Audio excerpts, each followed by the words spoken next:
Gracias, muchas gracias, muy buen día a todos. Un gusto nuevamente estar aquí con ustedes, caras conocidas, caras nuevas. Mi nombre es Jorge García, la verdad es que es un gran gusto, es mi segundo congreso y es un honor, la verdad, compartir ese espacio con gente tan profesional como ustedes. Y bueno, pues el día de hoy de mi lado me gustaría compartir un tema bien interesante.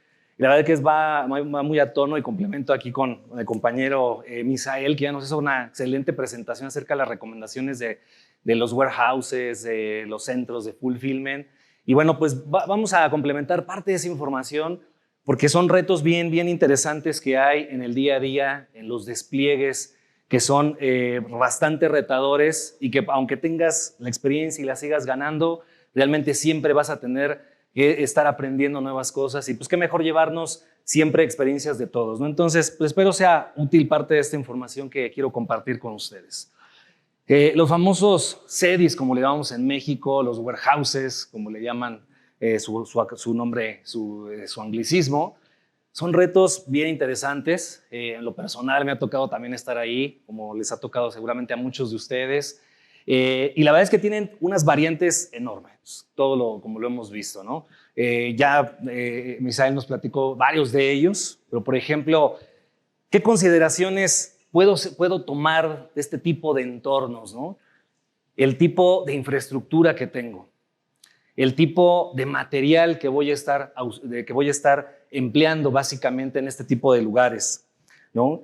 Si los lugares son abiertos, es decir, puede haber CEDIs, warehouses que son abiertos propiamente. Me ha tocado estar donde llegas y dices, bueno, ¿y dónde están los racks? No, no hay racks, la línea es plano, la línea es a línea de piso. Y obviamente dices, pues parece que no va a haber ningún problema. Créanme que sí hay problemas y pueden ser bastante serios cuando tomamos este tipo de consideraciones. Entonces puede ser tanto como un amigo como un enemigo si lo queremos ver así, ¿no? A veces se nos llega a pasar, me tocó una experiencia donde dices, bueno, pues los racks no se mueven. ¿No? ¿Qué crees? Que en este lugar sí se mueven los racks, sí están susceptibles de movimiento. Entonces, híjole, ¿cómo le voy a hacer? O sea, yo hago un predictivo basado en ello y cómo me voy a prevenir. Entonces, todo eso más allá de un predictivo y sobre todo de la visita en sitio que es valiosísima, es tener esa predicción, esa proyección en el levantamiento que se haga con nuestro cliente propiamente en sitio con respecto a ese tipo de información, ¿no? Otro de los puntos, ¿no? En cuanto a la cobertura, ¿en dónde se requiere? Estrictamente en los pasillos.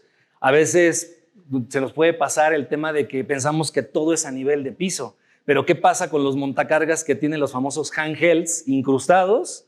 Y entonces tengo que considerar la cobertura no solo a nivel de piso, sino a diferentes elevaciones propiamente, si lo vemos de esa forma, ¿no? Otro de los temas, ¿cómo fluctúa el inventario? ¿Qué pasa con el inventario? ¿Es importante o no? Claro que es muy importante. Marca mucho el tema de la atenuación. Cada material sabemos que tiene diferentes grados de atenuación en dBs y por supuesto los materiales son diferentes. No es lo mismo tener líquidos encerrados, sólidos, que pueden ser a lo mejor de más atenuación, menor atenuación. Pareciera broma o no, pero hay por ejemplo despliegues, lo platicamos con uno de sus integradores, en donde la diferencia marcaba que, por ejemplo, en un nivel más elevado se encontraban latas de refresco, pues es líquido, y aparte pues es aluminio. Y entonces se había contemplado en un principio, cuando la cobertura tenía que ser en la parte de arriba, en la parte del medio, en la parte baja, pero arriba tenían siempre lo que eran las latas de refresco. Entonces generaba un cierto problema, un cierto reto. Entonces, ¿qué pasó? Cuando cambia la fluctuación, cuando hace la fluctuación del inventario a los niveles más bajos, dicen, pues ¿qué arreglaron o qué hicieron aquí? Porque no se movió nada en la configuración propiamente o en los arreglos. Interesante, cómo ese tipo de casos suena un poco curioso, cómo pueden afectar propiamente esa parte, ¿no? La verdad, a mí personalmente me sorprendí, dije, pues claro, lo había leído, me lo habían platicado, pero ya cuando te platican la experiencia en vivo es súper interesante, ¿no? Y bueno, ¿qué otro de los puntos, ¿no? El tema de los montajes propiamente en estos warehouses, ¿no? El tema de las restricciones, ¿qué tengo que tomar en cuenta, ¿no? Ya nos lo platicaban en la charla anterior. Tengo que tomar en cuenta temas de seguridad, sobre todo físico.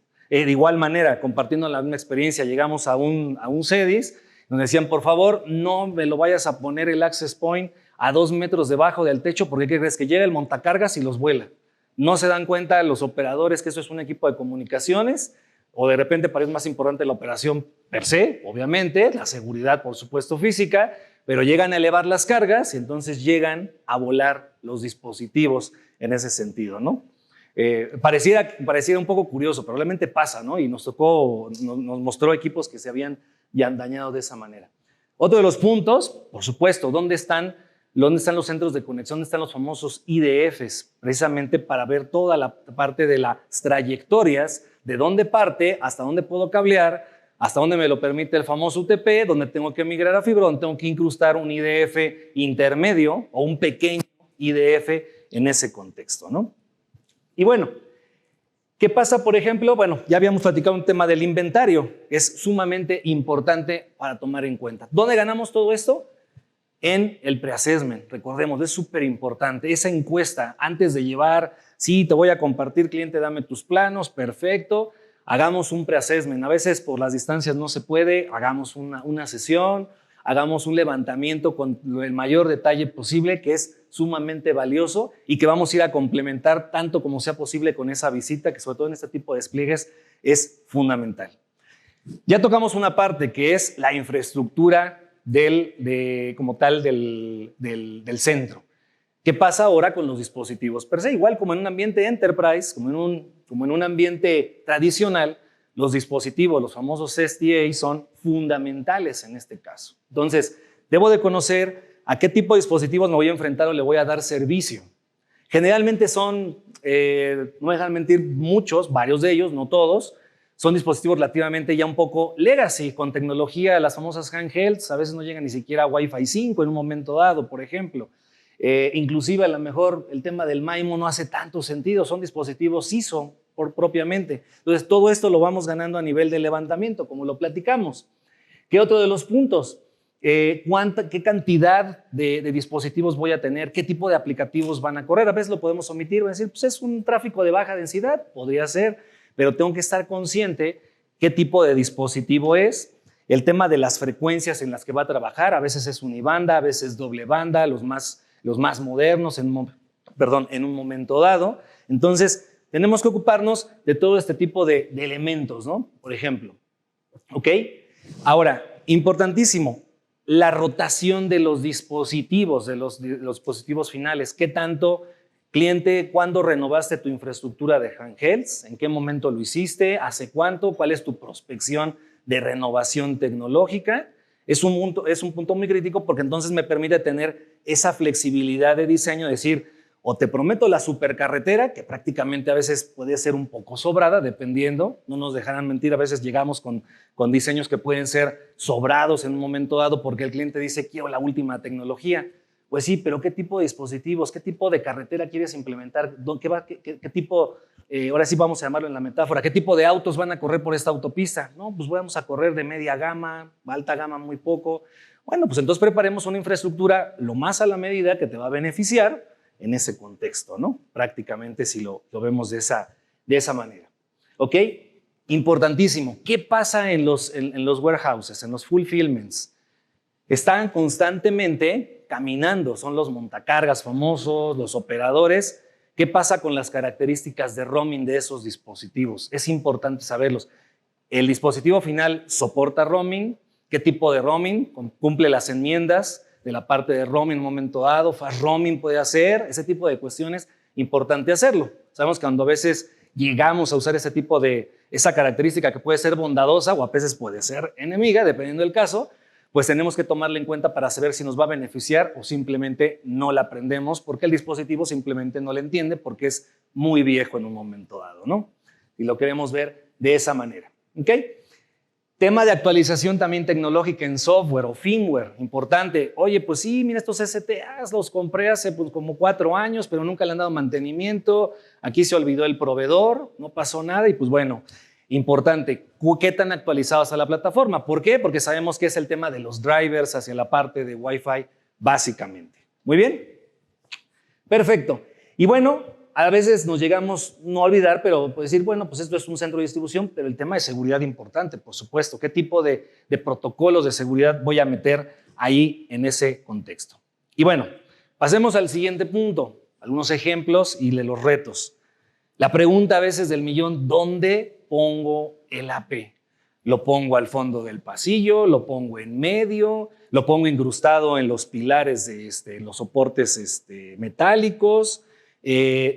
Son muchas preguntas que nos vamos a hacer, ¿no?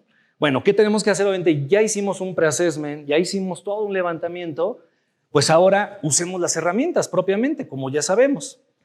Pero a veces sorpresa, oye cliente, por favor, a lo mejor estamos muy lejos, ¿no? Oye, pues tengo mis series acá en Ensenada, Baja California, necesito para mañana una prepropuesta. Bueno, sabemos que es lo más viable, pero bueno, a veces queremos tener un estimado, mañana, pasado mañana. Sí, te voy a mandar mi plano. Ay, caray, espérame.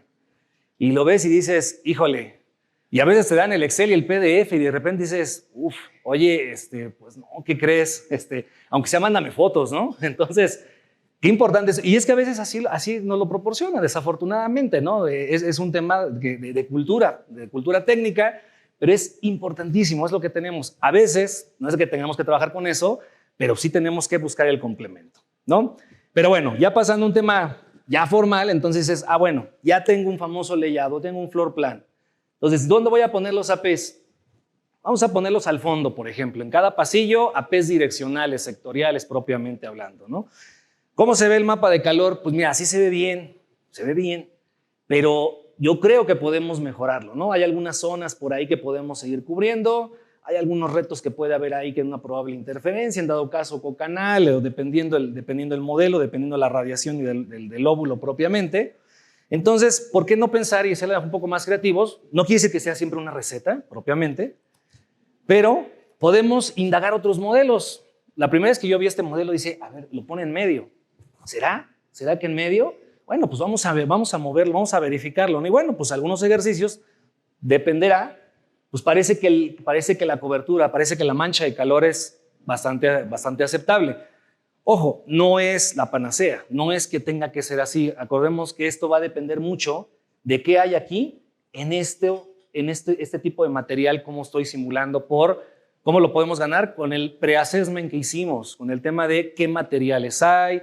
Ya sabemos que hay un modelado más o menos estándar por ahí en las herramientas más conocidas de predictivos para saber la atenuación, pero podemos hacer esos ajustes para acercarlo de una mejor manera. Otra opción podría ser hacer un diseño también en línea propiamente, donde voy a poner APs direccionales. Pareciera un poco curioso este diseño, algunos, me ha tocado verlos, muy pocos, donde llegan a poner este tipo de diseños basados en línea, con APs direccionales, obviamente porque el lóbulo trasero es muy pequeñito, entonces puedes ganar un poco de más cobertura, siempre y cuando, recordemos, las restricciones de montaje sean viables. Muy bien. Perfecto. ¿Y qué opciones tenemos para hacer esto? Pues saquémosle provecho a los accesorios que tiene cada uno de los fabricantes en el mercado. Así dice, oye, pero es que el AP pues nada más viene con el puro montaje de fábrica. Bueno, pues indaguemos con el fabricante qué accesorios adicionales yo puedo agregar, o a veces inclusive voy a tener que recurrir a terceros, y obviamente no nos dejaremos mentir, en México y en Latinoamérica somos muy creativos para que inclusive si el vendor no tiene el accesorio, lo ajustan. Me ha tocado ver cómo ajustan los famosos espárragos que lanzan desde el techo, por ejemplo, para poder colgar el AP de manera efectiva, ¿no? Por ejemplo. Y otro punto importante, dependiendo de tu modelo predictivo, también el tema de la orientación. Ahí las herramientas predictivas nos permiten tener que el AP no solamente puede ser horizontal o puede ser vertical. Yo puedo hacer el famoso grado, el tilt, como se le conoce, para poner esos ángulos y poder yo bañar efectivamente cada uno de los recintos a nivel, por ejemplo, si es en el caso de los pasillos, ¿no? En ese sentido. Ya hicimos un buen diseño, ya vimos toda la parte de accesorios, pero dice, oye, pues esto debería trabajar bien, ¿no? Correcto, eso esperaríamos. ¿Qué pasa en la etapa de despliegue y después en la parte del post-deployment, como se le conoce, que es parte de las buenas prácticas? Y entonces surgen problemas. Oye, pues hubo problemas. Pues, ¿qué está pasando? Pues me habías prometido la mejor cobertura, hiciste un buen diseño, un prediseño. Correcto. Entonces, recordemos que también no solamente se trata de hacer la parte base del prediseño propiamente. Saquémosle provecho a ¿qué? Hacer todo un análisis propiamente a nivel de espectro. No, eso es parte de la buena práctica siempre que sea posible usar las herramientas necesarias. Pero complementando a eso, seguramente muchos de ustedes les ha tocado trabajar con ese tipo de cosas importantísimo, la prueba del AP on Stick.